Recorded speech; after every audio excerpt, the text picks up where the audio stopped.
to video games. And, maybe some parents have been able to really monitor it and just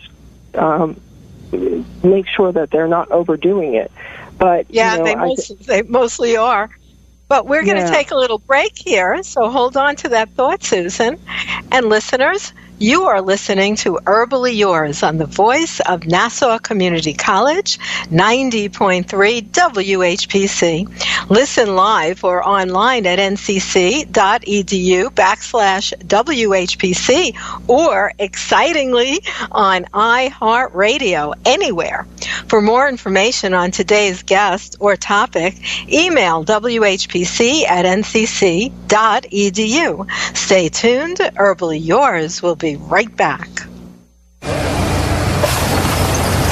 When I grow up, I want to be a new pair of blue jeans. When I grow up, I want to be a kid's first computer. When I grow up, I want to be a glass countertop in a new home. When I grow up, I want to be a kid's best birthday present. When I grow up, I want to be a football stadium. When I grow up, I want to be a warm fleece on a cold day. When I grow up, I want to be a fancy backsplash. I want to be a bike that races around the country. When I grow up, I want to be a bench on a forest trail. I want to be a rocking chair on a sunny porch. I want to be a skyscraper. I want to be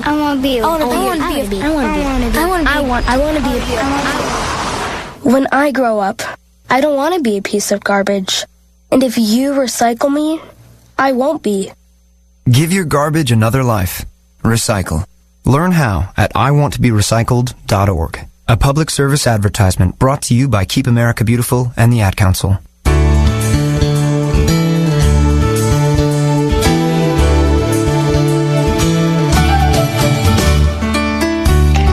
And thank you so much for joining us once again right here on Herbally Yours on WHPC 90.3 and your voice of Nassau Community College. Today, we have as our guest another nurse, along with yours truly, Ellen Kamhi, the natural nurse. We have Susan Allison-Dean, who is also a natural nurse, and you can find her at thenaturenurse.com. Now, with so many varying interests, Susan, welcome back to Herbally Yours. Let's talk a little bit about plants, because I know you had a very vivid interest in horticulture, and I think it's a very exciting adventure, and you may want to share, actually getting to be involved with Highgrove Estate, the private home of Prince Charles. Yeah, that was a great opportunity. I had taken a tour when I was over there in England, and I was really, amazed at how sustainable that property is. And so I took the initiative to write and request to do an internship there. And I, didn't hear from them for 3 months. I thought, oh, maybe they think I'm crazy. But sure enough, at the 3-month mark, I got a lovely letter, and, they approved it. And I went through a background check, and, I was able to go over there for 2 weeks.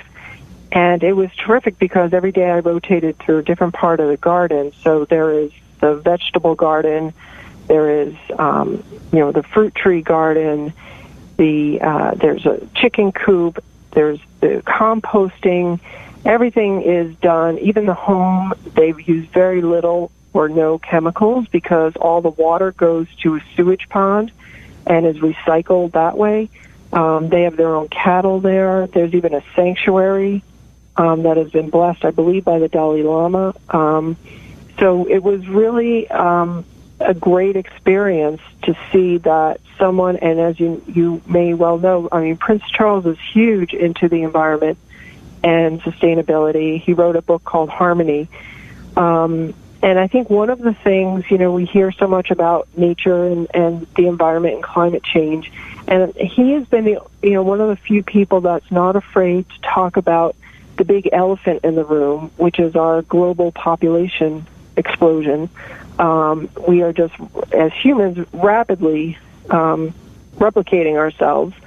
And, it's at a point where we need to look at things differently quickly, because with so many of us on the planet, we need to maybe think about, eating a little bit less or eating wiser or maybe more consciously breathing ourselves. And these are all things that many of our college education students are being taught right in the first year of college.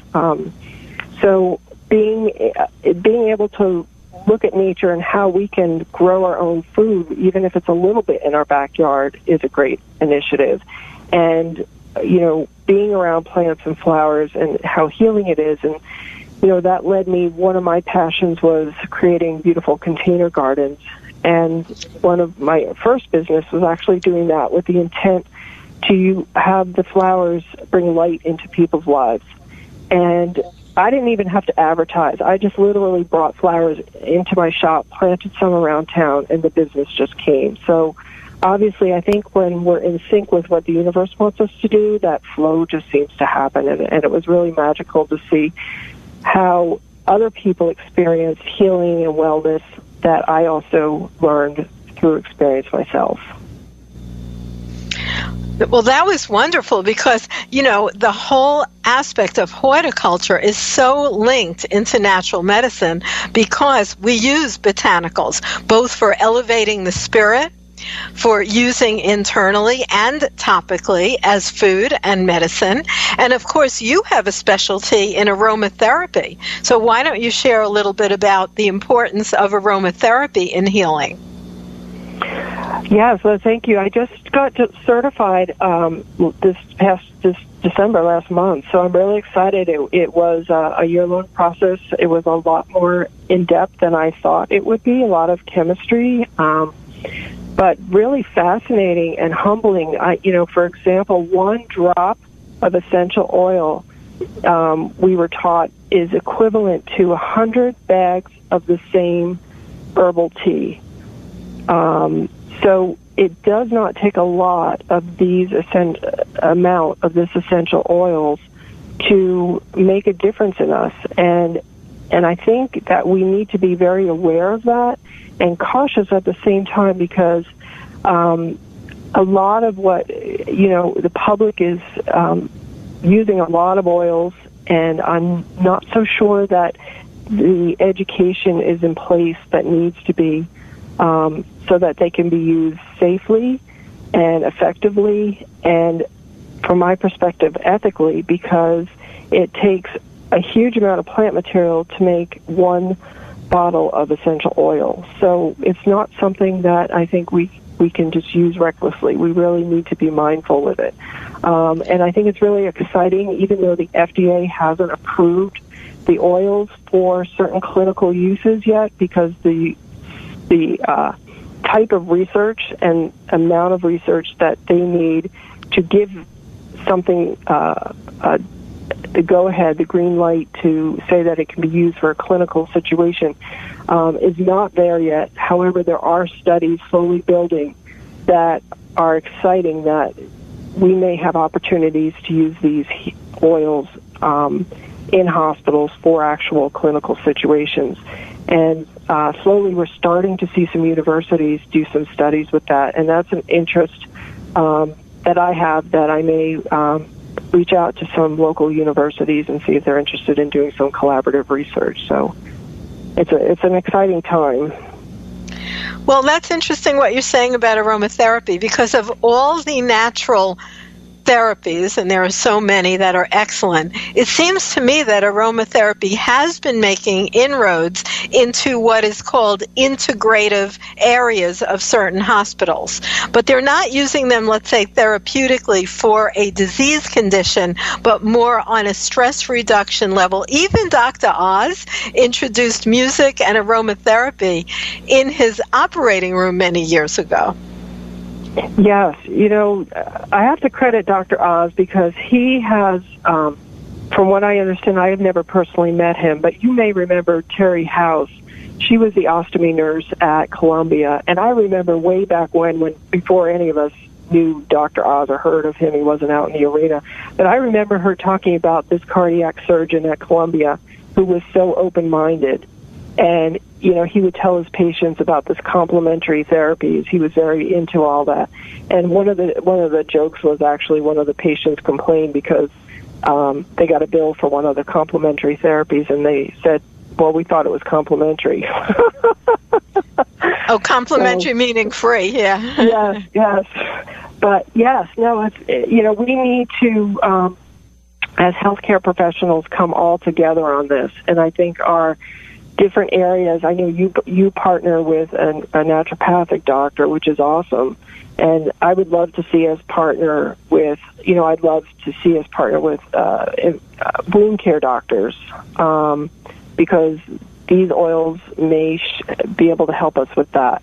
With infectious disease doctors, like you said, mental health, stress, but we may be able to do other things with that. And then also, potentially pharmacists to better understand the physiology of where it all goes. Because so far, the oils are considered under GRAS. It's a term that basically means they don't think that they're very harmful, which typically they're not if they're used in proper dosage. But my fear is that people are overusing them and overexposing themselves, or using them in improper ways. Like, for example, as nurses, we were taught we do not recommend at all or suggest that people take them internally, so that you should not ingest them. We can use them through inhalation and topically when they're diluted properly. But beyond that, then it's a different realm of level of prescriptive authority, and they actually require extra education for that. Yes, I totally do agree with you, Susan. I know some people are using them at a little bit too much in terms of just internally and in an unsupervised manner. But since you have studied aromatherapy as a true clinician, you understand the scientific relevance of how strong they can be. And while they can be very helpful, there are certain adverse effects that can occur as well. Yes, absolutely, because they're an oil, so they're metabolized by the liver or the kidneys, and that's not an easy process. So, and we also need to be cautious when someone is pregnant and when it's a child, because we don't know all the information we need to know yet of exactly how that blood-brain barrier, whether or not it's protected, and also pets. I thought that tea tree would be a great thing for my dog, who has a lot of folds in his face and gets a lot of yeast and fungus kind of stuff in there. And I put it on him, and then I took him for a walk, and he was walking like he was drunk. And I thought, oh my God, what's wrong with him? And he was just stumbling along. So I picked him up and took him home, and the only thing I could correlate was the tea tree oil. And I Googled it, and sure enough, it says do not use in dogs because it that's a good caution, Susan.